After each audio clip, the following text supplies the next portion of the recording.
Masih membahas qasasul anbiya, kisah-kisah para nabi dari dzurriyyati Adam alaihi salatu wassalam.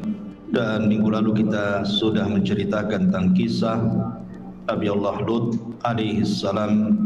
Maka nabi setelah Lut adalah khatibul anbiya Syuaib alaihi salatu wassalam. Kita akan bicara tentang oratornya para nabi. Dialah Nabi Allah Syuaib alaihi salatu wassalam. Dan kita tahu bahwa Nabi Allah Syuaib alaihi salatu wassalam berdasarkan hadis Abi Dzar Al-Ghifari radhiyallahu anhu bahwa nabi-nabi Arab itu ada 4. Yang pertama Nabi Allah Hud alaihi salatu wassalam yang diutus kepada kaum Ad. Kemudian yang kedua Nabi Allah Saleh yang diutus kepada kaum Tsamud. Kemudian yang ketiga nabi yang kita bicarakan, Nabi Syuaib yang diutus kepada kaum Aikah atau disebut dengan Madian. Dan yang terakhir Rasul kita Muhammad sallallahu alaihi wasallam diutus kepada seluruh manusia, jin dan manusianya. Adapun Nabi Allah Ismail tidak dikategorikan Nabi Arab tetapi musta'arab. Orang yang bukan Arab jadi orang Arab karena fasih berbahasa. Terjadi silang pendapat di antara para ulama tentang nasab Nabi Syuaib ini. Apakah dia kembali nasabnya kepada Nuh alaihi salatu wassalam ataukah kembali kepada Ibrahim alaihi salatu wassalam? Orang-orang ahlu kitab ataupun disebut dengan Yahudi dalam kitab Tauratnya mengatakan bahwa Syuaib ini dari turunan Ibrahim karena diutus kepada Madian, dan Madian itu nisbat kepada putra Ibrahim. Ibrahim putra dari Madian, putra daripada Ibrahim. Tetapi sebagian ulama mengatakan tidak, bahwa dia adalah turunan Nuh karena dia Nabi Arab. Sebab bukan Nabi Bani Israel, dia Nabi Arab. Adapun soal nama, Al-Quranul Karim mengatakan bahwa nama daripada Syuaib itu berdasarkan nas Al-Quran adalah Syuaib, Nabi Allah Syuaib alaihi salatu wassalam. Tetapi dalam Taurat bukan Syuaib namanya, Nabi Ra'u'il namanya. Ra'u'il itu istilah Taurat. Tapi dalam bahasa Syriania namanya bukan Syuaib tetapi Yathrub. Tetapi tentu kita mengacu kepada Al-Quranul Karim karena bagaimanapun bagi kita kaum muslimin berita yang paling benar adalah Al-Quran. Maka kita katakan namanya adalah Syuaib alaihi salatu wassalam. Dan Nabi Syuaib ini jarak dengan Nabi Lut tidak jauh, baik secara waktu ataupun secara tempat. Dan itu disyaratkan dalam Al-Quran, wa ma qaumu lutim minkum bibaid. Ingat bahwa kalian dengan kaum Lut itu tidak jauh. Artinya Syuaib ketika mengingatkan, hati-hati kalau kalian menentang Nabi kalian, maka kalian akan sama diazab seperti kaum Lut, karena kaum Lut itu tidak jauh dari kalian, baik secara tempat ataupun waktu. Jadi secara peristiwa berarti beruntun setelah Nabi Lut alaihi salatu wassalam kemudian diutus Nabi Allah Syuaib alaihi salatu wassalam. Al-Quran menyebutkan kisah Syuaib ini di 11 kali dalam beberapa surat dalam Al-Quran. Di antaranya surah Al-A'raf ayat 88, kemudian surah Hud ayat 87, kemudian surah Asy-Syu'ara ayat 177, kemudian surah Al-A'raf ayat 85, kemudian terulang dalam surah Al-A'raf ayat 90, kemudian terulang dalam surah Al-A'raf ayat 92, kemudian surah Hud kembali ayat 84, kemudian juga terulang dalam surah Hud 91 sampai 93 atau 94, kemudian Al-Ankabut ayat 36, Al-Hujurat ayat 13, dan Al-Mursalat ayat 30. Tetapi cerita yang lengkap hanya ada di 5 surat.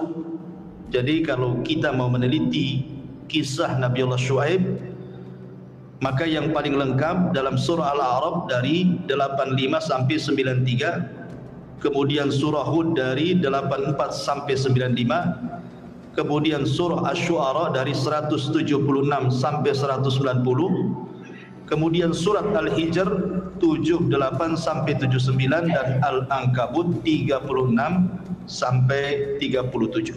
Baik, ma'asyiral muslimin yang dimuliakan Allah Subhanahu wa taala. Kita tahu bahwa kaum Nabi Syuaib ini disebut dengan Madian dalam Quran. Ada juga yang mengatakan disebut dengan Al-Aikah. Jadi ada yang mengatakan disebut Madian atau juga disebut Aikah. Sebagian para ulama mengatakan bahwa Madian dengan Aikah itu berbeda negeri. Artinya Nabi Syuaib itu diutus kepada 2 negeri. Kadang-kadang dia berdakwah di Madian, kadang-kadang dia berdakwah di Aikah. Tapi ulama mengatakan bahwa Madian dan Aikah itu sama saja. Adapun Madian itu kotanya, Aikah itu sesembahannya. Karena Aikah itu adalah pohon yang paling besar yang ada di Madian yang disembah oleh kaum Syuaib. Makanya disebut Ashabul Aikah karena mereka menyembah Aikah. Aikah itu artinya pohon yang hidup di perairan, itu disebut Aikah. Dan ini pendapat yang kuat wallahu a'lam. Adapun letak Madian sendiri memang menjadi khilaf para ulama. Di dalam Taurat bahwa Madian itu terletak di sebuah negeri atau mantiqah, sebuah tempat namanya Naqab. Naqab itu ada di Palestina. Artinya kalau seandainya Madian itu letaknya di Palestina, yang disebut dengan wilayah Naqab, berarti ada hubung kait antara Syuaib dengan Nabi Musa. Karena ketika Nabi Musa alaihi salatu wassalam membunuh seseorang dari kabilah Fir'aun, kemudian larinya kemana? Ke Madian.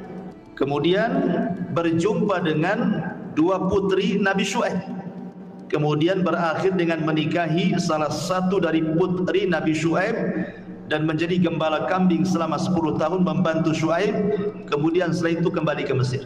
Ini versi Taurat, bahwa Syuaib yang ditemui oleh Musa itu ya Nabi Syuaib gitu maksudnya. Tapi versi Quran berbeda, karena Madian itu bukan terletak di Palestina, tapi Madian itu terletak di kota Al-Bidah. Kota Bidah ini mengikuti daerah Tabuk, dan Tabuk itu adalah peperangan yang terakhir dilakukan Nabi. 2 tahun sebelum Rasul wafat terjadi perang Tabuk. Artinya ini peperangan terakhir yang dipimpin Nabi SAW langsung melawan orang-orang Nasrani Romawi di Tabuk namanya.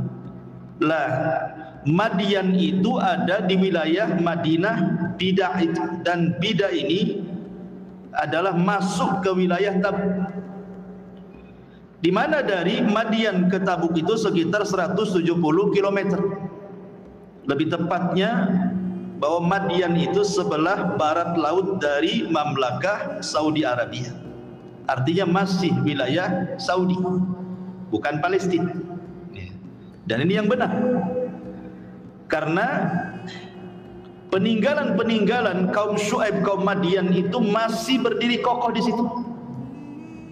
Jadi kalau antum haji atau umroh gitu kan, bisa kita ke daerah itu melihat peninggalan-peninggalan Madian sampai hari ini masih ada. Berarti kalau memang Madian itu bukan di Palestina tetapi berada di Mamlakah Saudi Arabia, tepatnya wilayah Tabuk, berarti Nabi Syuaib alaihi salatu wassalam tidak berjumpa dengan Nabi Musa. Berarti Musa ketika kemudian dia lari dari Mesir ke Madian yang ada di Palestina, yang ditemui bukan Nabi Syuaib tetapi Syuaib biasa gitu, orang soleh, orang baik, dan itu pendapat yang kuat.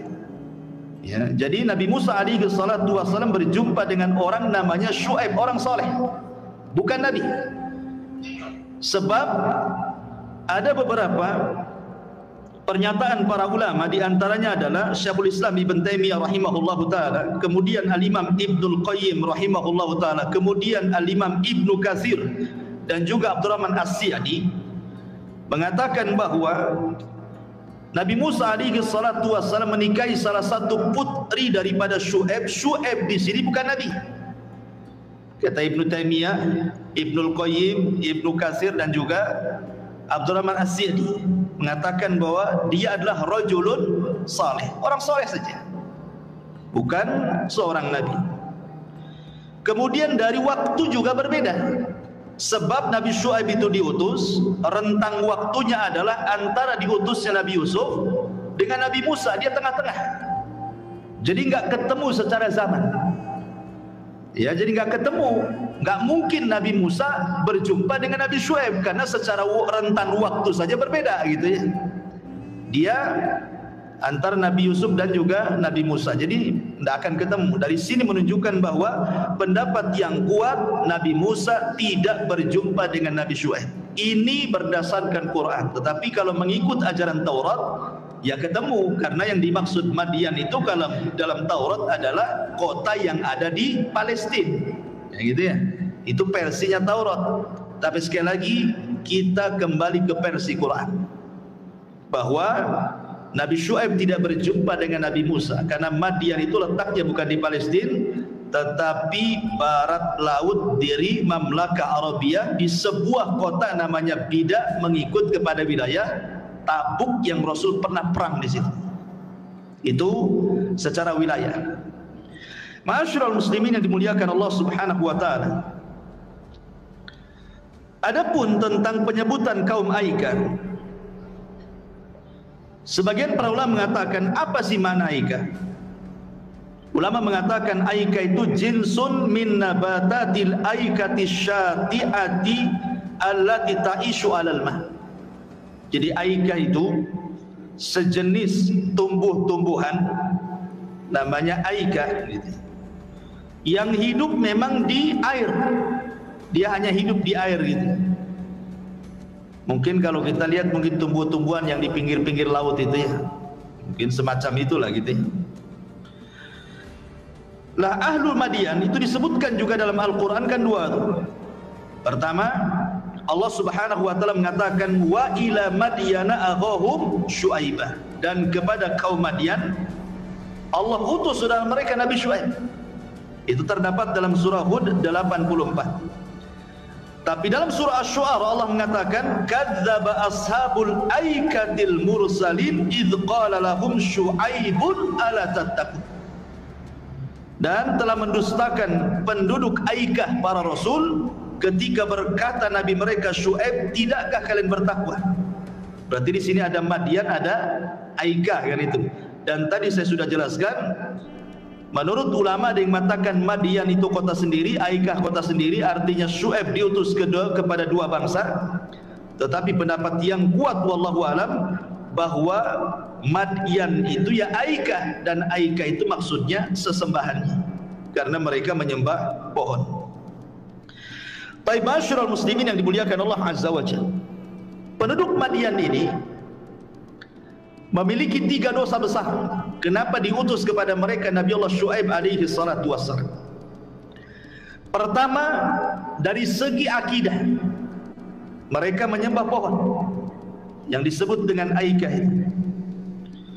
Mereka menganggap bahwa pohon itu memiliki pengaruh kepada peristiwa dan kejadian di bumi.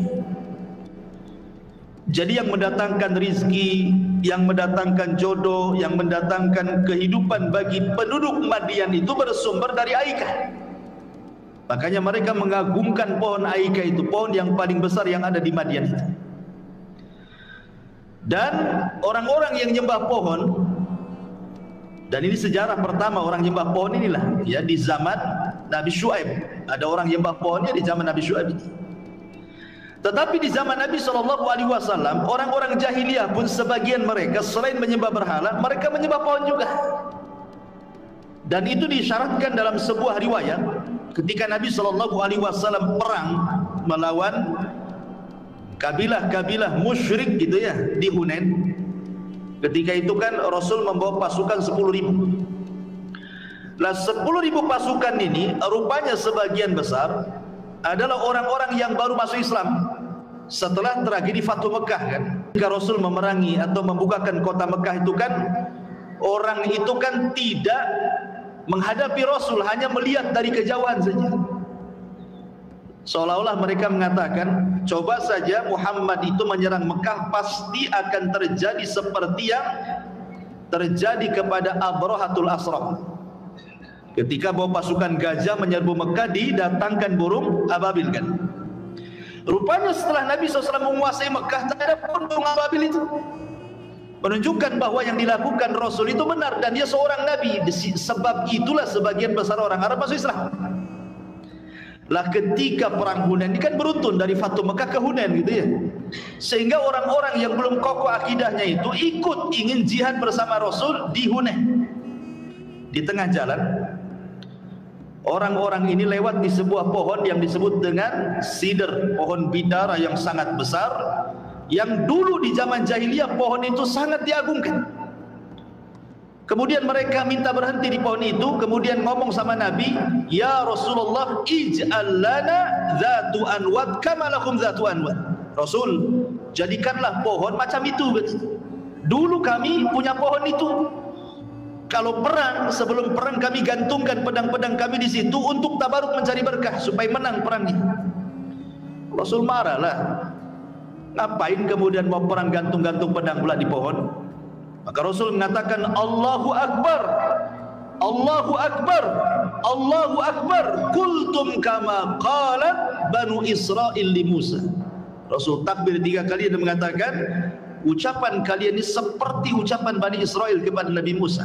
Baru diselamatkan nih, melihat matanya Fir'aun ditenggelamkan, tiba-tiba lewat di sebuah desa, di situ ada para kamalakum alihah. Musa itu juga katanya patung-patung anak sapi katanya.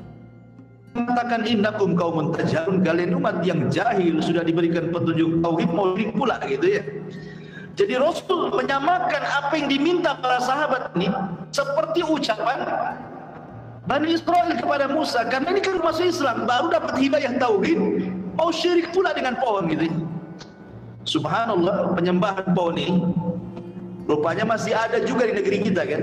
Saya ingat masih kecil-kecil dulu, kalau di tempat saya di Majalengka itu biasanya orang masih mengeramatkan pohon beringin. Pohon banyak di saat itu pohon beringin itu. Apalagi kalau beringin itu letaknya di pinggir-pinggir sungai. Ya. Pokoknya jauh dari perkampungan. Wah, itu banyak sesajen di situ. Entah apa maksudnya. Tetapi orang-orang itu mereka menganggap bahwa pohon itu kalau tidak diletakkan di sesajen, katanya orang kampung itu, nanti kalau lewat di situ kesambet. Bahkan sebagian orang ada yang tapak di situ, semedi nggak tahu cari apa di pohon beringin. Karena zaman dulu kan masih rame-ramenya togel tuh, mungkin cari nomor di situ kali ya. Saya lihat itu masih ada nasi, kemudian telur sebelah, kemudian ikan teri gitu ya. Mungkin jinnya sekarang tidak boleh teri kan, lagi BBM dan naik. Ma'asyiral muslimin yang dimuliakan Allah Azza wa Jalla, intinya bahwa ashabul Madian atau kaum Madian ini menyembah pohon. Ini satu penyimpangan yang teramat besar dalam bab akidah. Kemudian yang kedua, penduduk Madian ini suka quta'utur. Mereka suka merampok. Jadi memalah. Kalau ada orang yang datang ke daerahnya atau hanya sekedar lewat, Tidak bisa main lewat begitu saja. Karena masalahnya Madian ini adalah tempat strategis di mana tempat perjalanan orang berniaga, entah berniaga ke Yaman, entah berniaga ke Syam gitu. Nah, lewatnya itu ke Madian, sehingga kemudian para peniaga-peniaga itu suka dicegat di jalan, suruh bayar upeti, suruh bayar pajak, kalau enggak dirampok, ya. Dan ini kerusakan di dalam dunia, ya. Merusak bumi namanya, menciptakan ketidakamanan, kan, orang jadi takut buat ke situ. Dan yang paling menonjol di dalam Al-Quran adalah yang ketiga, kecurangan dalam berniaga. Ini yang paling disorot dalam Al-Quran, karena kaum inilah yang pertama kali memberikan contoh tentang curang dalam berniaga. Mengurang-urang takaran, mengurang-urang timbangan, mengambil hak orang lain, riba, ghalim, macam-macam ada di situ. Jadi kaum Madian ini pengasas pertama orang curang dalam dagang. Akhirnya Allah Subhanahu wa taala kirim azab kepada mereka karena kecurangan. Padahal kaum Madian itu secara ekonomi Allah berikan kecukupan. Subhanallah, kufur nikmat. Ya. Jadi secara ekonomi itu mereka di atas kecukupan, orangnya kaya-kaya. Tetapi kalau berniaga curang-curang orangnya. Coba bayangkan, terkadang orang diberikan kekayaan bukannya bersyukur tetapi makin kufur, kan? Betul kata Allah Subhanahu wa taala, Allah berfirman, "Kalla innal insana la yatgha an ra'ahu istaghna." Terkadang manusia itu mudah melampaui batas apabila Allah berikan kecukupan yang melimpah. Dari sini ma'asyiral muslimin, 3 poin inilah yang kemudian menjadikan Allah Subhanahu wa taala utus kepada mereka kaum Madian ini seorang nabi yang disebut dengan Syuaib atau disebut dengan Khatibul Anbiya. Karena Nabi SAW itu kalau disebutkan nama Syuaib, karena orang Arab itu paham ceritanya. Kenapa Al-Quran menceritakan Nabi Syuaib kepada orang-orang Quraisy dan perlakuan mereka serta azab mereka? Karena orang-orang Arab tahu ceritanya. Jadi Rasul selalu mengingatkan tentang kisah kaum Madian kepada orang-orang Quraisy itu. Makanya Rasul apabila menyebut Syuaib, Rasul mengatakan dzaka khatibul anbiya. Itulah orator para nabi. Karena Nabi Syuaib ini orangnya fasih kalau ngomong gitu, ya. Kalau bantah membantah itu dia bisa mematahkan lawannya, dan dia orang yang paling luar biasa bicaranya. Dan itu dikenal, makanya julukannya Syuaib itu Khatibul Anbiya, oratornya para nabi. Ma'asyiral muslimin yang dimuliakan Allah Azza wa Jalla, baik kita akan kisahkan secara lengkap kisah Nabi Allah Syuaib alaihi salatu wassalam. Saya ambil di satu surat saja. Nanti lebihnya kita akan masukkan dari beberapa surat karena tidak mungkin kita bahas semua suratnya. Kita ambil dari surah Qaf ayat 13 sampai 15. Ma'asyiral muslimin yang dimuliakan Allah Subhanahu wa taala. Allah Subhanahu wa taala berfirman dalam surah Qaf, "Wa ila Madyana akhahum Syuaibah." Dan kepada kaum Madian Allah utus saudara mereka Nabi Allah Syuaib. Di sini Allah ketika mengatakan akhahum, saudara mereka, maknanya Syuaib itu lahir di tengah-tengah kaum Madian. Bukan orang lain Nabi Syuaib itu, orang mereka sendiri gitu. Artinya kaum Madian itu tahu kecilnya Syuaib seperti apa, remajanya Syuaib seperti apa, dewasanya Syuaib sampai diangkat jadi nabi dan rasul itu orang-orang Madian tahu Syuaib itu seperti apa, gitu maksudnya. Sama dengan Nabi SAW lahir di tengah-tengah Quraisy, kan? Orang-orang Quraisy tahu bagaimana kecilnya Rasul, remajanya Rasul, dewasanya Rasul, sampai menikahnya Rasul, sampai diangkat jadi Nabi dan Rasul. Orang-orang Quraisy tahu. Lah begitu juga Syuaib di tengah-tengah kaumnya sangat dikenal. Siapa Nabi Allah Syuaib alaihi salatu wassalam itu? Kemudian qala, dia mengatakan, ya qaumi ibudullaha ma lakum min ilahin ghair. Wahai kaumku, sembahlah Allah, karena tidak ada sesembahan selain daripada Allah Subhanahu wa taala yang berhak disembah kecuali Dia. Dari sini kita tahu ma'asyiral muslimin yang dimuliakan Allah Azza wa Jalla, bahwa setiap para nabi pasti bendera dakwah pertama kali adalah tauhid sebelum yang lain. Dan itu diceritakan di beberapa ayat dalam Al-Quran, seperti surah Al-A'raf ayat 85 Allah mengatakan, wa ila madyana akhahum syu'aiba qala ya qaumi ibudullaha ma lakum min ilahin ghairuh. Dan kepada kaum Madian Allah utus saudara mereka Syuaib. Syuaib mengatakan, hei kaumku, sembahlah Allah, tauhidkan Allah, tidak ada sesembahan selain daripada Allah yang berhak disembah kecuali Allah. Kemudian terulang dalam surah Hud ayat 84. Kemudian terulang dalam surah Al-Ankabut ayat 36. Kemudian terulang dalam surah Asy-Syu'ara ayat 179. Idz qala lahum Syu'aibun ala tattaqun. Dan ketika Syuaib berkata kepada kaumnya, tidakkah kalian bertakwa, tidakkah kalian mentauhidkan Allah Subhanahu wa taala? Dari sini kita tahu bahwa semua para nabi mendakwahkan tauhid, dan ini yang harusnya kita lakukan hari ini. Dakwah tauhid harus tanamkan kepada anak-anak kita, seperti Luqman Al-Hakim menanamkan kepada anaknya, ya bunayya la tusyrik billah. Wahai anakku, jangan sekutukan Allah Subhanahu wa taala. Karena ketika kemudian masing-masing keluarga mengingatkan tentang tauhid, akhirnya masyarakatnya seperti yang kita kenal hari ini kan. Percaya kepada dukun, percaya kepada tangkal gitu. Bahkan hari ini merebak dukun-dukun yang aneh-aneh. Belakangan ya lagi rame yang sekarang ini dukun yang mengklaim bisa menghidupkan orang mati.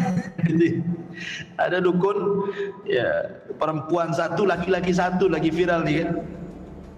Satu orang Sunda tuh, siapa namanya? Si Awawan tuh siapa?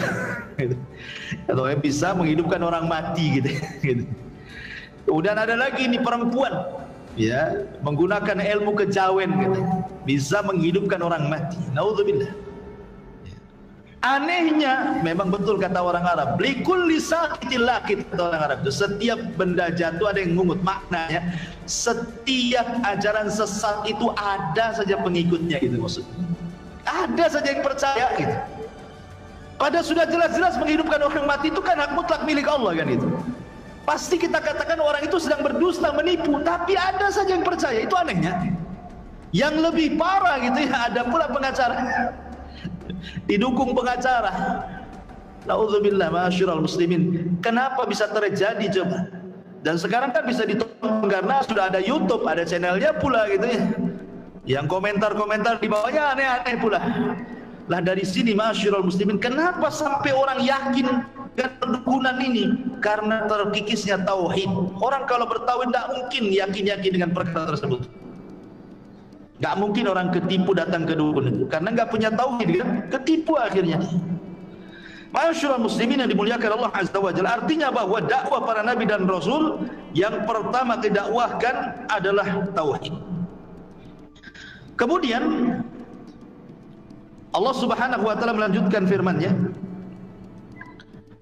wa ila madyana akhahum syuaiban qala ya qaumi ibudullaha ma lakum min ilahin ghairu qad ja'akum bayyinatun min rabbikum.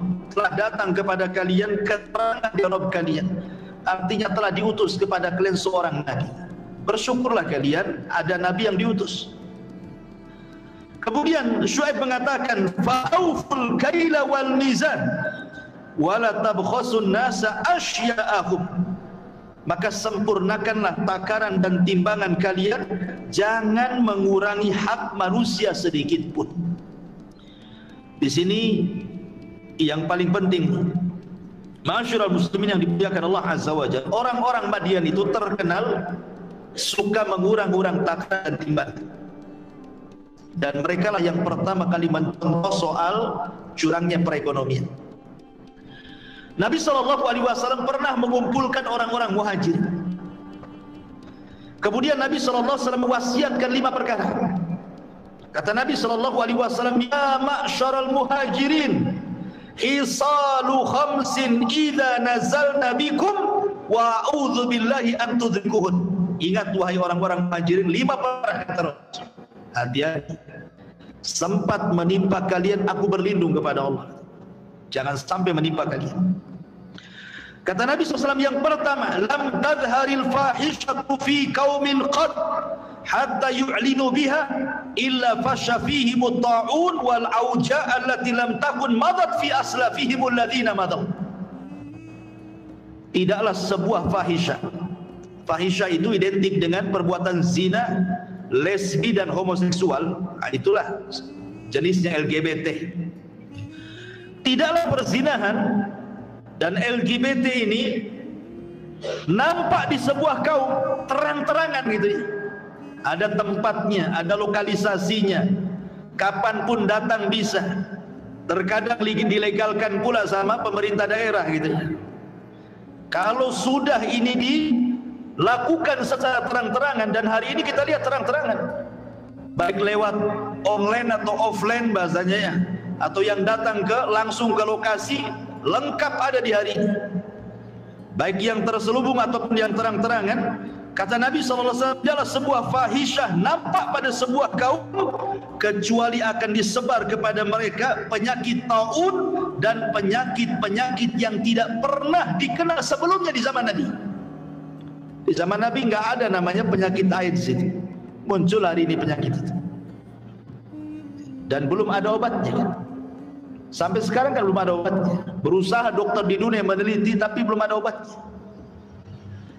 Kenapa demikian ikhwan? Kalaupun ada obatnya, pasti Allah akan kirim lagi wabah yang lain kan? Karena percuma satu dunia ini, dokter ini mau rapat kemudian mencari obat sebuah penyakit karena sebuah maksiat yang disebut dengan zina ataupun LGBT dan yang semacamnya, nanti Allah kirim lagi penyakit yang lain. Karena yang mereka lawan itu Allah Subhanahu wa ta'ala. Yang mereka sedang berhadapan itu dengan Allah, dan Allah sanggup mengirimkan tentaranya apapun yang Allah kehendaki kan gitu. Umpamanya ketemu nih obat AIDS, datang wabah lain kan itu. Jadi satu-satunya untuk menghilangkan bukan mencari obat, tetapi basmi ini maksiat-maksiat kayak gini. Hilang nanti penyakit itu. Kemudian yang kedua, ini syahidnya di sini. Nabi SAW mengatakan,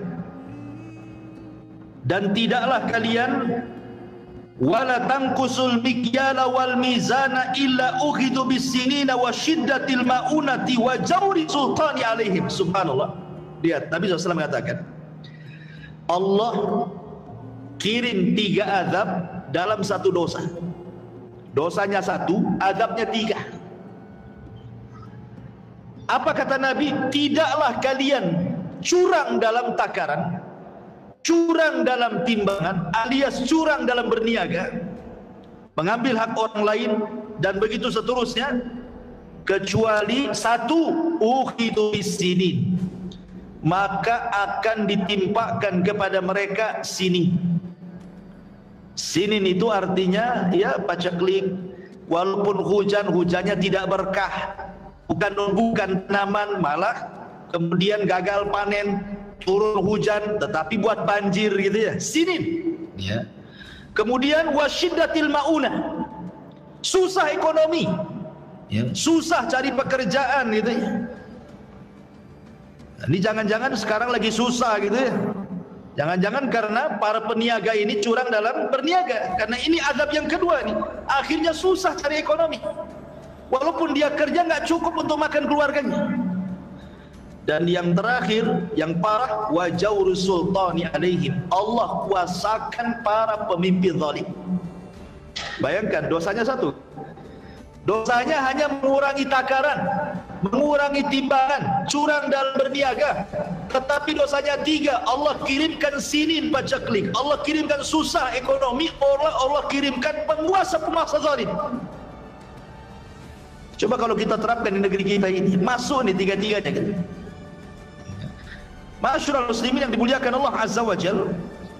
Makanya kenapa kemudian Allah kirim kepada kaum Madyan itu seorang nabi untuk meluruskan ekonomi mereka? Karena dalam Islam saja azab yang ngeri, orang-orang yang ngurang-ngurang rendah timbangan. Ini yang kedua. Yang ketiga, walam yamna'u zakata amwalihim illa muni'il qatra min sama walaula lahaim lam yumtar. Tidaklah manusia mencegah zakat kecuali akan ditahan hujan dari langit, kalau bukan karena binatang ternak Allah sudah tidak mungkin menghujani bumi lagi. Kemudian yang keempat, walam yanqusu ahdallah wa ahda rasulih illa sallallahu alaihim aduwa min ghairihim fa akhadha ba'dalladhi fi aydihim. Kemudian yang keempat, tidaklah mereka menjalankan perintah Allah dan Rasulnya kecuali akan dikuasakan musuh dari luar yang akan mengambil sebagian harta kalian. Dan yang terakhir, wa lam yahkum a'immatuhum bima anzalallah wa takhayyaru fima anzalallah illa ja'alallahu ba'sahum bainahum. Ketika mereka mulai meninggalkan hukum-hukum Allah, Allah subhanahu wa ta'ala akan timpakan kepada mereka berbagai macam azab. Naudzubillah. Syahidnya di sini adalah poin yang kedua, tidaklah mereka mengurang-urang takaran dan timbangan kecuali akan ditimpakan pelik susahnya ekonomi dan dikirim kepada mereka para pemimpin zalim. Makanya kenapa Rasul sallallahu alaihi wasallam sampai mengatakan idza tabaya'tum bil 'ina wa akhadtum adnabal baqar wa raditum bizar'i wa taraktumul jihad sallallahu alaikum dhullan la yazi'uhu illa hatta tarji'u ila dinikum. Kata Nabi SAW, ketika kalian sudah berekonomi menggunakan sistem riba Anda mainkan, kemudian Anda redha dengan peternakan kalian, lupa agama, redha dengan sawah dan ladang kalian, lupa menuntut ilmu, kemudian kalian meninggalkan jihad dengan harta, jihad dengan dakwah, dan begitu seterusnya, kecuali Allah akan kuasakan kehinaan dan tidak mungkin dicabut kehinaan itu sampai kembali ke ajaran Islam yang benar. Sampai Nabi SAW mengatakan akan ditimpakan kehinaan itu kalau sudah mulai curang dalam berniaga. Maka kenapa dengan tegas ketika Rasul hijrah dari Mekah ke Madinah, yang menguasai ekonomi Madinah itu siapa? Yahudi. Bani naik pasar besar di Madinah di zaman Rasul ketika hijrah itu orang-orang Yahudi, dan orang Yahudi terkena kurang dagang, sama dengan kaum Syuaib, mengurang timbangan, mengurang takaran, kemudian tidak memberikan hak kepada mereka. Makanya Allah kirimkan atau Allah turunkan satu surat pada mereka yang disebut dengan surah Al-Mutaffifin. Allah mengatakan apa? Wailun lil mutaffifin, neraka bagi para mutaffif yang suka ngurang-ngurang itu. Maksudnya apa di sini? Orang-orang di sini alladzina idza talu an-nas yastawfun idza kaluhum awazanuhum yushirun. Kalau dia jadi pembeli tambahlah, kalau dia jadi penjual diganjal timbangannya. Nah, gitu maksudnya. Itu mutaffif. Itu kan banyak di pasar-pasar ya. Kadang-kadang timbangan rusak pula ditimbang itu. Kadang-kadang baru naruh udah diambil lagi, nomornya itu belum jalan udah diambil kasih gitu. Kalau saya lihat di YouTube itu kadang-kadang kalau jual bunga, rupanya yang jelek-jelek sudah dikreseki di belakang gitu ya. Betul, diambil yang bagus-bagus, nah ini pembelinya ditaruh, diambil kresek yang lain. Ada orang yang seperti itu, teman. Lihat mutaffif. Yang mengerikan di sini adalah kalimat wail di sini. Apa sih wail itu?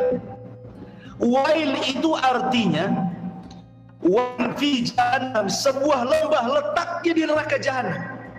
Jadi neraka jahanam itu di bawahnya di mana lembah itu, kata para ulama, syadidu zulmi, syadidu qa'ri, syadidu natani, sangat gelap, sangat dalam, sangat busuk, dan setiap hari neraka jahanam meminta kepada Allah perlindungan dari lembahnya sendiri. Jahannamnya ketakutan dari lembahnya. Itu disebut wail namanya. Pertanyaannya, kenapa mutaffif ini diancam sedemikian rupa dengan kalimat wail? Coba bayangkan. Padahal mutaffif ini kadang-kadang tidak mengenyangkan kan itu. Kalau seorang penjual jual jeruk, kemudian dikurangi 1 buah atau 2 butir buah, 2 butir buah itu kalau kita makan nggak kenyang. Tapi kenapa kemudian ancamannya sampai diancam dengan sebuah lembah di dalam jahanam? Coba. Kok begitu kalian zamannya? Rupanya rahasianya karena kita tidak tahu antara pembeli dan penjual itu siapa. Boleh jadi yang membeli itu anak yatim, berarti kita ngambil hak anak yatim. Boleh jadi yang membeli fakir miskin, berarti yang kita ambil hak fakir miskin. Boleh jadi mungkin dia naik mobil yang beli itu tetapi membelikan untuk disedekahkan kepada asuhan. Kita tidak tahu kan itu. Atau mungkin penjual ini dia orang miskin, dia orang susah, kita kemudian mengatakan tolonglah tambah kan itu. Orang ini jelas-jelas miskin gitu. Itulah kenapa kemudian tatfif itu sampai diancam dengan kalimat wail dalam Al-Quran. Itu rahasianya di situ. Karena kita tidak tahu antara penjual dan pembeli masalah. Ma'asyiral muslimin yang dimuliakan Allah Azza wa kembali kepada kisah kaum Syuaib. Jadi kaum Syuaib itu suka mereka mengurang-urang takaran dan mengurang-urang timbangan. Makanya Nabi Syuaib mengatakan fa'auful kaila wal mizan wa la tabkhasun nasa asya'ahum.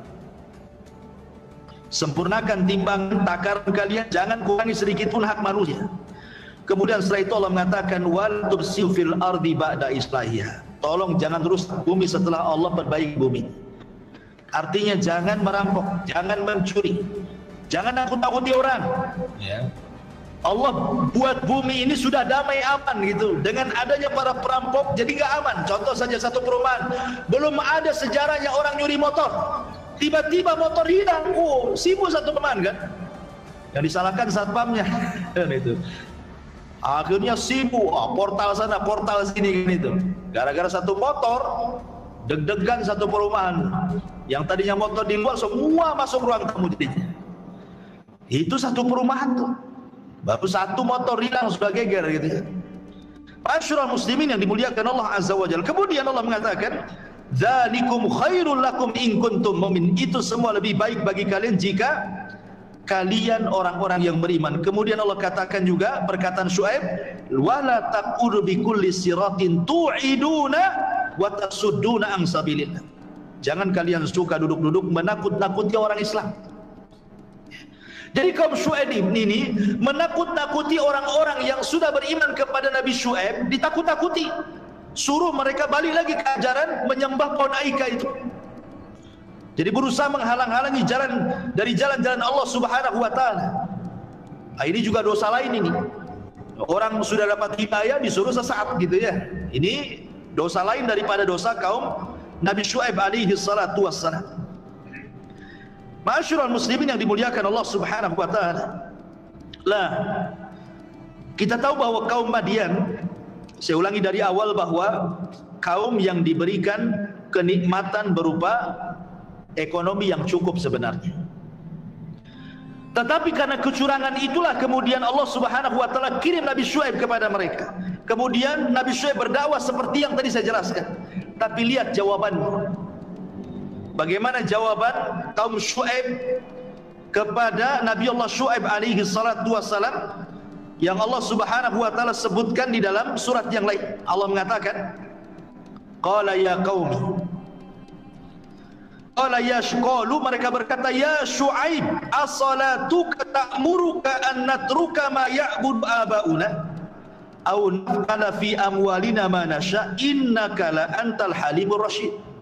Lihat bahasanya. Mereka berkata, hei Syuaib, apakah agamamu yang menyuruhmu agar kami meninggalkan apa yang disembah nenek moyang kami, atau agamamu yang melarang kami mengelola harta kami menurut cara kami sendiri? Kenapa kalian atur-atur ekonomi kami gitu ya? Sungguh engkau itu benar-benar orang yang bijak, wahai Syuaib gitu. Maksudnya ini penghinaan, bukan memuji. Ini memang orang bijak katanya. Tapi dalam rangka menghina Nabi Syuaib gitu. Tapi dari sini ikhwan, ada dua perkara dari perkataan kaum Syuaib. Yang pertama, orang kalau sudah kokoh dengan ajaran nenek moyang itu paling sulit dirubah. Orang kalau sudah kokoh dengan ajaran nenek moyang itu paling sulit dirubah. Pasti banyak ngelesnya gitu. Kalau antum berdakwah di sebuah kampung, di sebuah desa, atau ke keluarga antum lah yang masih kental dengan adat istiadat kampungnya gitu ya, itu sulit mengajak mereka untuk ke tauhid dan ke sunnah, itu sulit sekali. Karena bagi mereka ajaran yang benar itulah ajaran yang mereka ketahui dari moyang mereka di kampung mereka, itu masalah. Ya. Makanya kenapa kalau kita lihat orang-orang yang mudah dapat hidayah itu biasanya orang-orang yang hijrah biasanya. Orang kampung ke kota hijrah cari kerjaan kan. Ketemu banyak orang, otaknya baru berpikir nih. Ya. Bahwa pemikiran itu bukan satu saja, bukan di kampung dia saja. Rupanya ketemu banyak orang, banyak pula pemikiran, disitulah dia baru menimbang. Makanya banyak orang yang hijrah itu justru orang-orang yang hijrah dari kampung. Setelah melihat wawasan yang luas di luar sana, baru kemudian sedikit demi sedikit mereka mau menerima ajaran tauhid, ajaran sunnah gitu. Tapi yang tinggal di kampung itu, kecuali Allah yang rahmati mereka ya, sulit dakwah kepada mereka. Makanya sering saya ceritakan kenapa Khalid bin Walid dan Amr bin As itu masuk Islam belakangan. Masuk Islam itu ketika di tahun 7 Hijriah, ketika peristiwa perang Mu'tah. Itulah perang perdana Khalid itu, perang Mu'tah itu di 7 Hijriah. Berarti berapa puluh tahun coba Khalid tidak beriman kepada Nabi sallallahu alaihi wasallam. Nabi sallallahu alaihi wasallam saja di Mekah berapa tahun? 13 tahun. Kemudian tahun 7 Hijriah Khalid baru masuk Islam. Artinya Khalid masuk Islam itu setelah Islam lewat 20 tahun. Ya kan?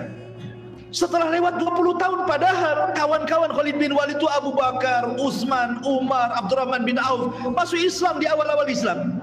Itu kawan-kawannya. Tapi Khalid bertahan loh dengan jahiliyahnya. Setelah lewat 20 tahun baru masuk Islam dia. Jadi ditanyalah Khalid ini, Khalid, kenapa engkau tidak masuk Islam sebagaimana teman-temanmu dulu? Ya kan? Coba kalau engkau sudah masuk Islam, mungkin engkau akan sama dengan Abu Bakar, Umar, Utsman dan begitu seterusnya. Makanya kenapa Rasul pernah marah kepada Khalid bin Walid ketika dia mencela Abdurrahman ibn Auf. Kenapa Abdurrahman bin Auf ini as-sabiqunal awwalun, orang-orang yang pertama masuk Islam. Khalid di 20 tahun baru masuk Islam, tiba-tiba mencela Abdurrahman bin Auf. Rasul marah kepada Khalid mengatakan, "Ya Khalid, la tasubu ashabi." Jangan kau celah sahabatku ya. Karena kalau seandainya engkau berinfak 1 gunung Uhud emas, 1 mud nggak akan sampai pahalamu, separuhnya pun tidak, kata Rasul. Jadi Khalid bin Walid merasa menyesal kenapa tidak masuk Islam seperti dulu. Tapi ditanya, kenapa engkau telat? Jawaban Khalid apa? Karena saya masih mengagumi sosoknya Abul Hakam. Siapa Abul Hakam? Abu Jahal. Abu Jahal itu kan pemimpin Quraisy. Ya, pemimpin Quraisy, dia adalah pemimpin tertinggi di Quraisy itu Abu Jahal. Kalau sebelumnya Abdul Muthalib. Abdul Muthalib meninggal dari Bani Hashim, digantikan dari Bani Mahzum Abu Lahab. Abul Hakam atau disebut dengan Abu Jahal. Kenapa Abu Jahal jadi pemimpin? Karena bijak kalau ngomong. Makanya disebut Abul Hakam. Disebut Abu Jahal itu Nabi yang ngomong. Orang-orang Arab menyebutnya Abul Hakam. Hakam itu artinya kebijaksanaan. Kalau ngomong itu bijak. Jadi Khalid itu terpengaruh dengan ide-idenya si Abu Jahal ini. Makanya dia nggak yakin dengan Nabi SAW. Baru setelah Abu Jahal meninggal di perang Badar, ya kan? Pemimpin-pemimpin yang dikagumi Khalid meninggal dunia, baru dia mikir.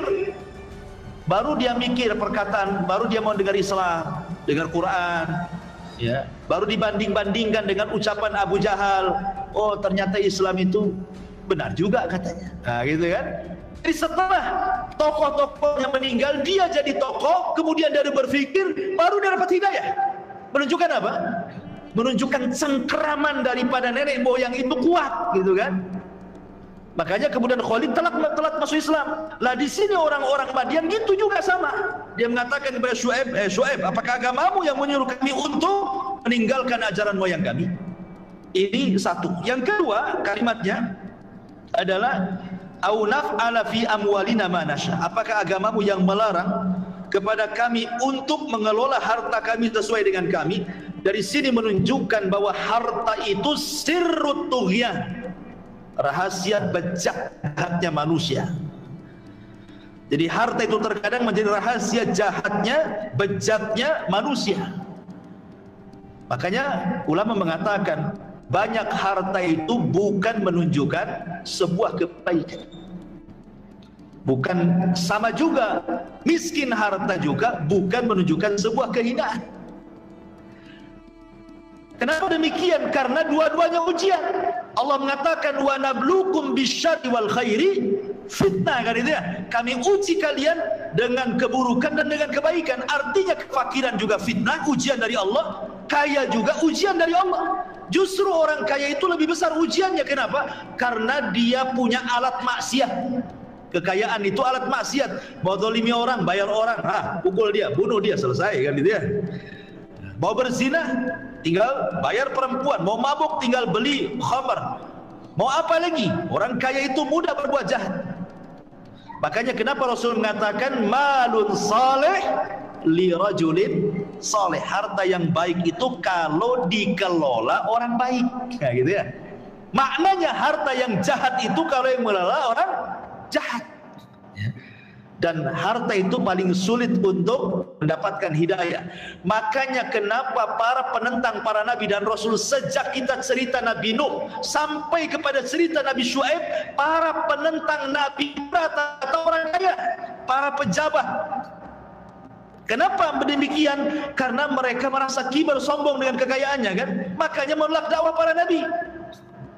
Coba lihat orang-orang yang ngaji itu, orang yang hadir taklim itu, mana orang-orang kaya? Para pejabat-pejabat tuh hadir nggak itu di kajian tuh? Kajinya itu kalau seremonial saja, kan? Kalau acara besar datang sekalian kampanye lah gitu mungkin. Tapi kalau mau hadir ngaji betul-betul itu sibuk. Alasannya apa?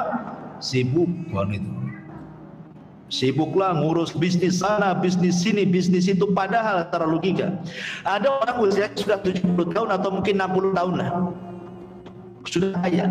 Kalaupun dia tinggal di masjid nih, orang ini di usia 60 tahun sampai dia wafat, dia akan habis kekayaannya itu. Mungkin sampai anak turunannya nggak akan habis.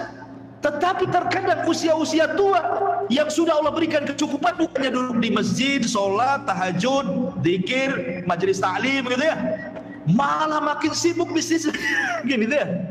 Makin sibuk, ketutup tuh otaknya. Padahal kalau dia duduk di masjid tanpa kerja pun sebenarnya sudah cukup kaya kekayaannya untuk menghidupi dia. Tinggal ibadah sampai mati saja sebenarnya. Tapi rupanya tidak. Makanya saya katakan bahwa harta itu sirru tughyan. Jadi rahasia bejatnya orang itu ya harta itu. Sudah tua kaya pun tidak mau juga dia duduk di masjid, ya kan? Ma'asyiral muslimin yang dimuliakan, inilah dua faedah dari perkataan kaumnya Syuaib kepada Nabi Allah Syuaib alaihi salatu wassalam. Tapi Syuaib ini orang yang lembut. Bagaimana tanggapan dia? Qala ya qaumi ara'aitum in kuntu ala bayyinatin min rabbi wa razaqani minhu rizqan hasana wa ma uridu an ukhalifakum ila ma anhaakum anhu in uridu illa islah mastata'tu wa ma taufiqi illa billah alaihi tawakkaltu wa ilaihi unib. Syuaib berkata, wahai kaumku, terangkan kepadaku jika aku mempunyai bukti yang nyata dari Tuhanku dan aku dianugerahi rizki yang baik, pantaskah aku menyalahi perintah Allah? Maknanya begini ya. Sekarang Allah sudah anugerahkan kepada kalian banyak harta dan kalian yakin itu datang dari Allah. Pantas nggak kalian kufur? Pantas nggak kalian kufur? Ini harta titipan Allah gitu, kan? Berarti kewajiban Anda bersyukur, kata Syuaib. Bukannya menyembah berhala, pepohonan, bukannya curang dalam berniaga. Terusnya kalian bersyukur, tinggalkanlah sesembahan itu, perbaiki ekonomi kalian, itu bentuk syukur kalian, kata Syuaib. Kata Syuaib, aku tidak bermaksud menyalahi kalian terhadap apa yang aku larang darinya. Tidak, sebenarnya kalau kalian baik gak mungkin aku cerewet seperti ini maksudnya. Kalau kalian baik gak mungkin aku bicara seperti ini. Kemudian aku hanya bermaksud mendatangkan perbaikan selama aku masih sanggup, dan petunjuk yang aku ikuti hanyalah dari Allah. Kepadanya lah aku bertawakal dan kepadanya pula aku kembali. Syuaib terus menasihati dengan sangat lembut, jadi karena dia khatibul anbiya. Dia berusaha dengan bahasa-bahasa yang mudah dipahami. Kemudian juga Syuaib mengatakan, ya qaumi la yajrimannakum shiqaqi an yusibakum mislu ma asaba qaumi nuhin au qaumi hudin au qaumi salih wa ma qaumu lutin minkum bibaid. Kemudian Nabi Syuaib ini coba berfikir tentang akibat-akibat kaum sebelumnya. Coba kalian perhatikan, ya, kata Nabi Syuaib ini, wahai kaumku, janganlah pertentangan antara aku dengan kalian menyebabkan kita ini berbuat dosa, sehingga kalian akan ditimpa siksa seperti yang menimpa kaum Nuh, kaum Hud, kaum Saleh. Sedangkan antara kalian dengan kaum Lut itu tidak jauh tempat dan juga zamannya. Tidak berpikir coba, kaum yang dulu dihancurkan itu kenapa? Gitu maksudnya. Disuruh berpikir. Inilah pentingnya kita ini tadabbur dengan Al-Quran. Ketika kita ini membahas cerita-cerita para nabi itu, antum kita jangan cerita-cerita ini untuk supaya mudah tidur dengan cerita. Oh, enak ceritanya, sedap juga tuh ceritanya. Bukan untuk disedap-sedapkan saja cerita itu. Ya. Saya pernah lihat komentar di YouTube gitu ya, di Umairah Channel tuh, ya, di YouTube. Masya Allah katanya, saya tidak bisa tidur kalau tidak dengar Ustadz bercerita. Jadi saya cerita di YouTube itu untuk orang tidur rupanya. Subhanallah. La haula wala quwwata illa billah. Gimana ceritanya orang cerita untuk tidur? Orang cerita didengarkan, diambil. Makanya kisah itu kata Hasan Al-Basri, junudun min junudillah. Hasan Al-Basri mengatakan bahwa kisah-kisah dalam Al-Quran itu adalah tentara dari tentara Allah supaya kita semangat, gitu maksudnya.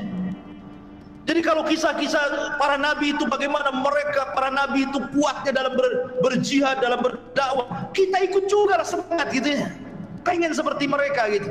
Dan kalau kaumnya diazab, kita jadi takut jangan sampai aku seperti mereka. Itu maksudnya kisah-kisah diceritakan itu, ambil ibrahnya. Fa'tabiru ya ulil absar, ya.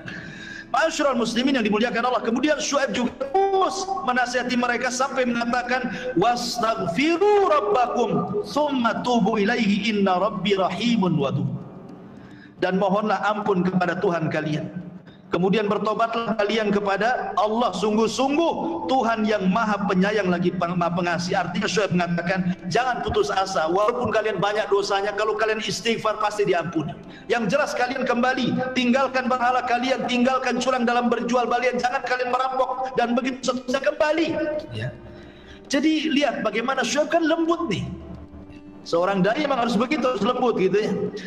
Tapi kemudian mereka mengatakan, lihat jawaban mereka nih, qalu ya Syuaib ma nafqahu katsiran mimma taqul.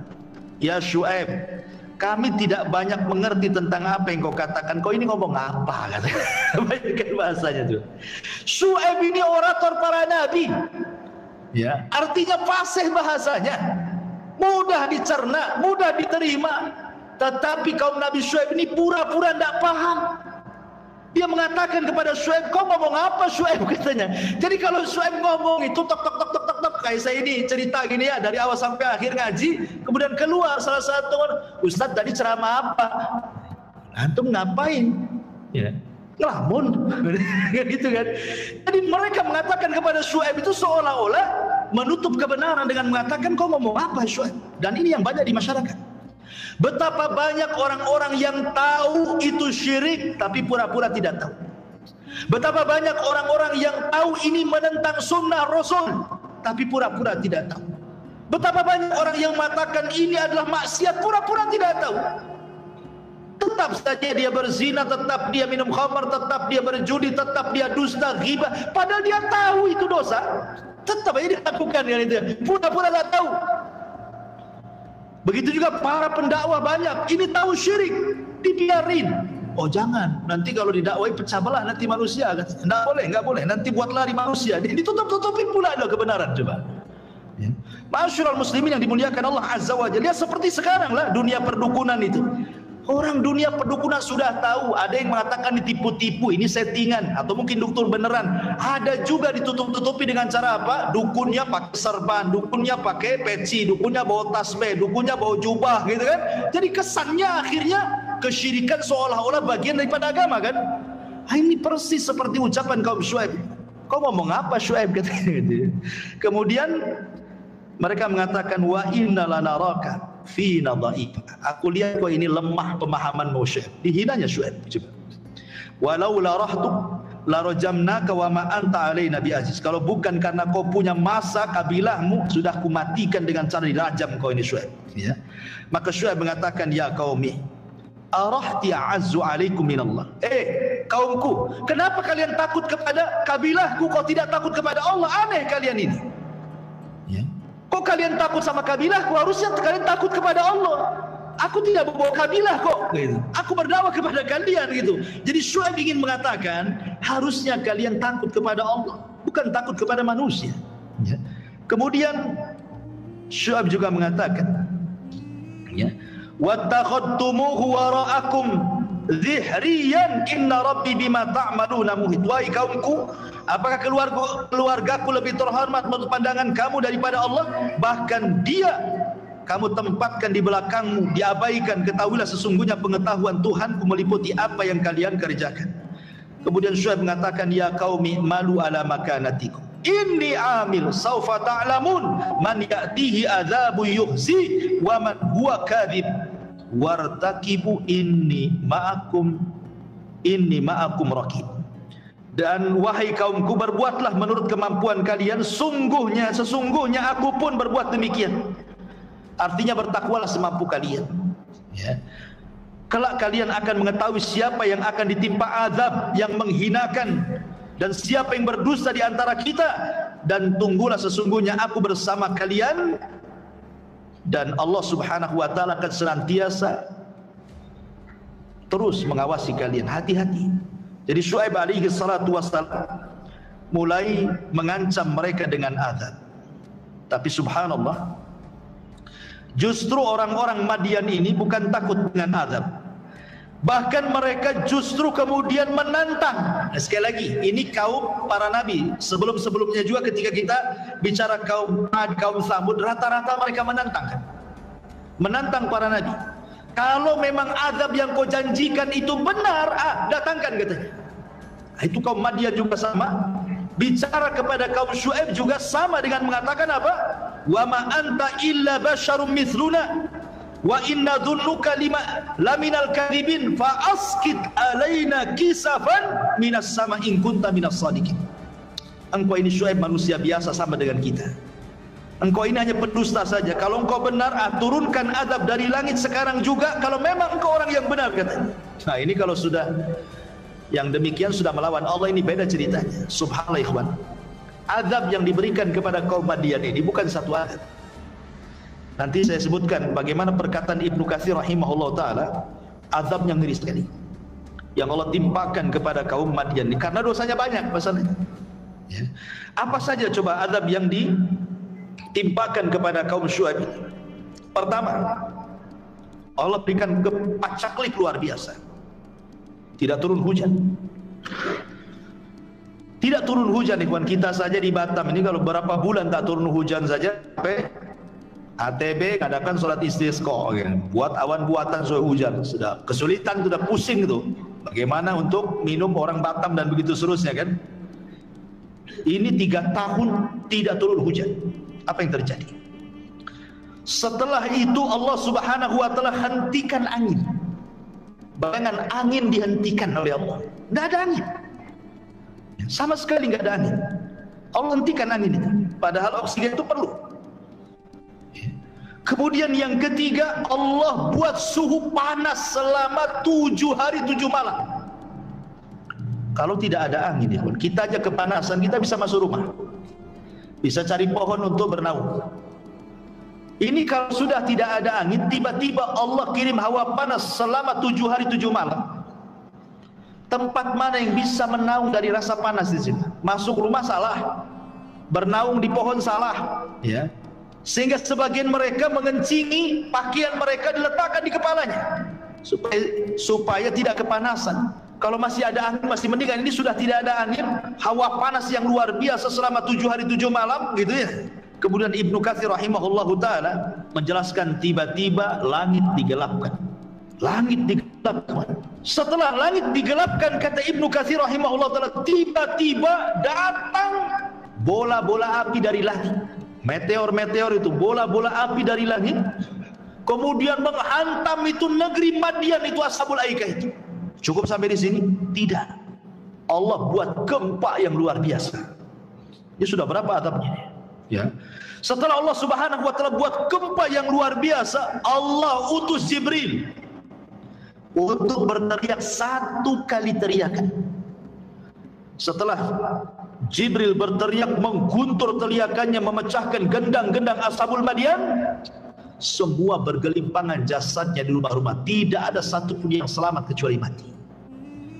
Coba paceklik yang berkepanjangan, dihentikan angin, dikirim hawa panas 7 hari 7 malam, tiba-tiba langit digelapkan, dikirimnya bola-bola api dari langit menghantam Madian. Setelah itu digempakan, setelah itu teriakan Jibril mengeluarkan roh dari jasadnya.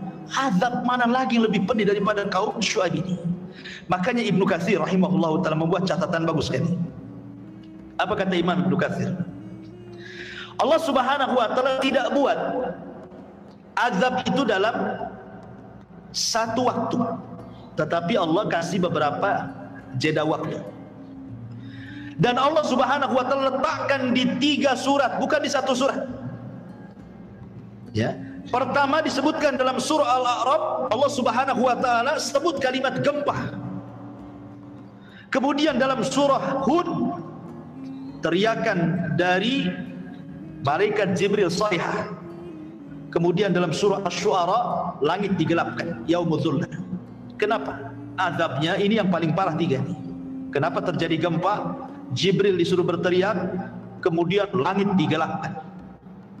Adapun kata Imam Ibnu Katsir dalam surah Al-A'raf, kenapa sampai Allah kirim gempa? Karena kaum Madian itu mereka berusaha memurtadkan orang-orang yang sudah beriman, suruh murtad lagi, suruh ragu-ragu, ya, dibuat goncang hatinya. Makanya Allah kirim bumi suruh goncang juga, karena dia sudah menggoncangkan hati orang. Maka Allah kirim gempa untuk menggoncangkan mereka. Adapun kemudian dalam surah Hud, Allah berikan teriakan karena mereka kalau ngomong di hadapan Nabi Syuaib itu berteriak-teriak, ya, berteriak-teriak gitu ya, sambil sombongnya mereka berteriak-teriak di depan Nabi Syuaib. Makanya Allah kirim teriakan Jibril alaihi salatu wassalam yang mengguntur, menghancurkan gendang-gendang telinga dan melesatkan nyawa dari jasad-jasadnya.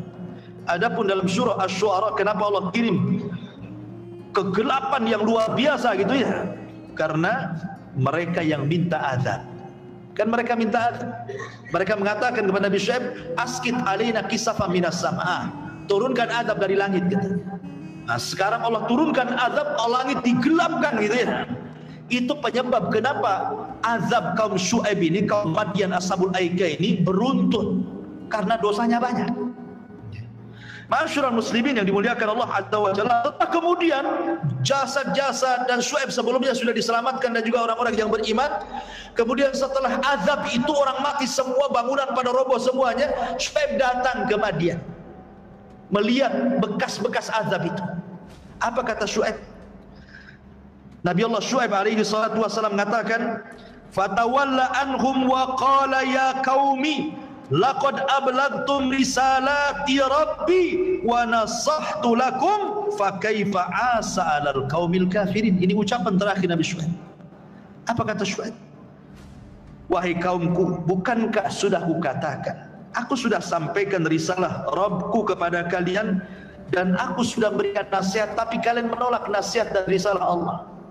Jadi kalau kalian dihancurkan seperti ini, fakaifa asa 'alal qaumil kafirin, masa mana saya akan sedih melihat kalian diazab? Aku sedih karena ini perbuatan kalian katanya. Sampai Syuaib tidak menaruh iba sama sekali. Kenapa? Ya karena perbuatan mereka.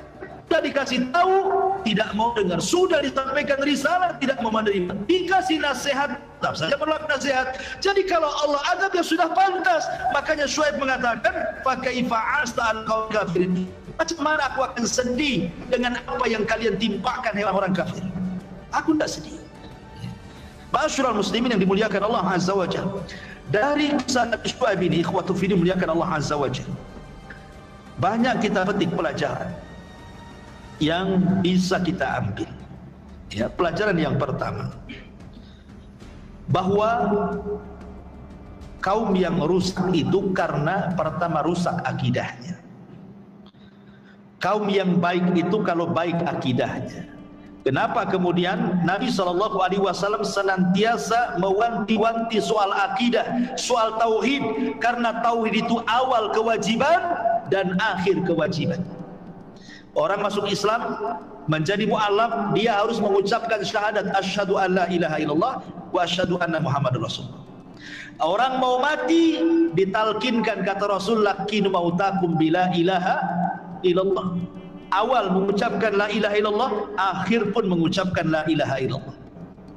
Dan Rasul mengatakan, as'adun nas bi syafa'ati yaumal qiyamah man qala la ilaha illallah. Orang yang paling bahagia dengan syafaatku pada hari kiamat, orang yang mengucapkan kalimat la ilaha illallah.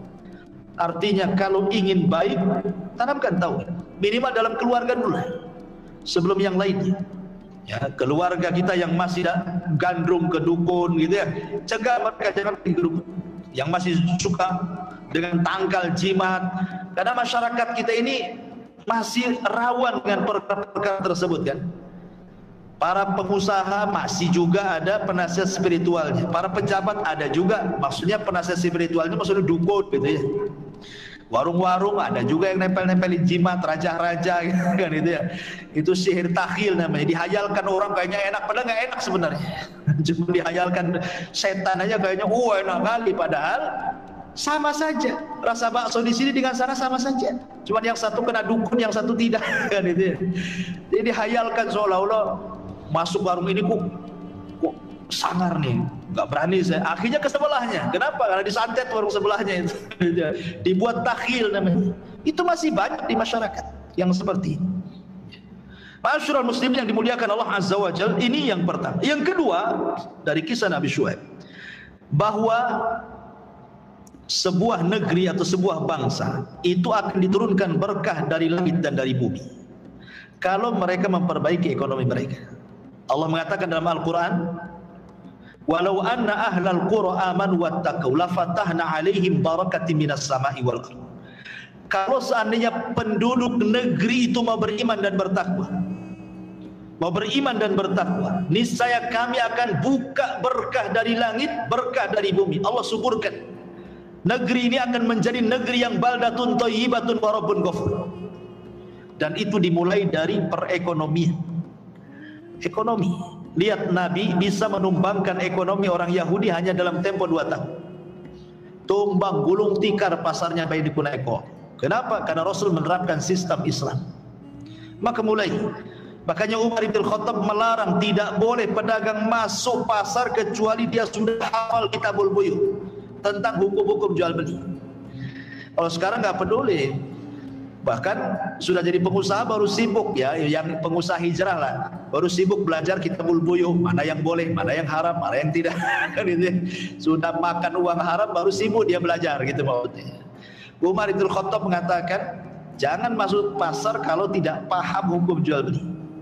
Karena kalau tidak paham hukum jual beli nanti masuk ke riba, masuk ke goror, masuk ke menimbang mengurang-urang takaran timbangan dan begitu seterusnya.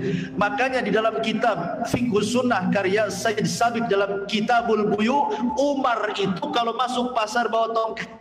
Untuk apa?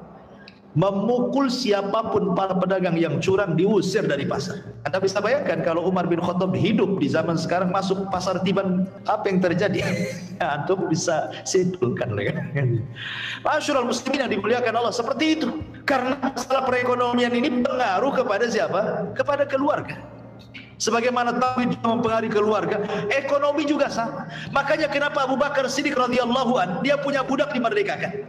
Habis itu hilang budak ini kemana? Tiba-tiba suatu hari datang bawa sekresek kurma, dihadiahkan kepada Abu Bakar. Ya namanya hadiah, main ambil satu butir, dimakan. Sudah sampai perut ngomong, kau dapat dari mana katanya. Kata mantan budaknya ini atakahan ya Abu Bakrin. Aku pura-pura jadi peramal wahai Abu Bakar.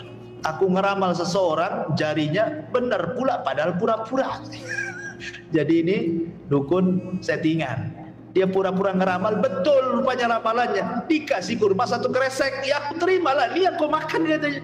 Marah Abu Bakar, dia masukkan jarinya sampai ke tenggorokan, sampai dia muntah semua isi perutnya keluar. Orang-orang mengatakan, kau akan mati wahai Abu Bakar. Kata Abu Bakar, enggak apa-apa, Kalaupun bukan hanya isi perutku yang keluar, sak nyawa-nyawa keluar aku redo. Yang penting aku tidak memasukkan makanan haram di keluarga Abu Bakar. Ada yang orang seperti ini coba. Orang sekarang ini ya nggak peduli lah. Yang penting dapat duit, persis seperti yang disabdakan Rasul, sayati alaikum zaman la yubalil mar'u bima akhadal mal. Akan datang zamannya, kata Rasul, orang nggak peduli dari mana harta dia ambil. Amin halalin, amin haramin. Apakah harta dari halal ataukah dari haram? Yang penting dapat duit zaman sekarang, ya kan? Dan itu sudah terbukti sabda Nabi SAW.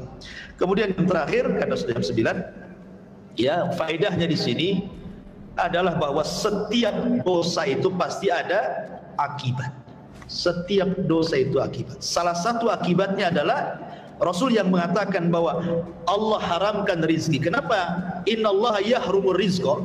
Allah mengharamkan rizki pada seseorang bisa babi karena sebab apa? Dzambin yusibu, dzamban yusibu, karena sebab dosa yang dia lakukan. Artinya setiap dosa pasti punya pengaruh. Punya pengaruh baik kepada ketenangan keluarga, ketenangan hati, kebahagiaan. Pasti dosa itu ada pengaruhnya. Tidak mungkin tidak ada pengaruh. Makanya Imam Ibnul Qayyim bagus sekali sampai dia menyebutkan pengaruh dosa itu banyak sekali dalam kitab. Maka jauhi dosa sebisa mungkin, karena dosa itu membawa pengaruh yang luar biasa jeleknya dalam kehidupan umat manusia. Wallahu a'lam bishawab. Mudah-mudahan ada manfaatnya. Subhanakallahumma bihamdika asyhadu an la ilaha illa anta astaghfiruka wa atubu ilaik. Allahu ta'ala. Assalamualaikum warahmatullahi wabarakatuh.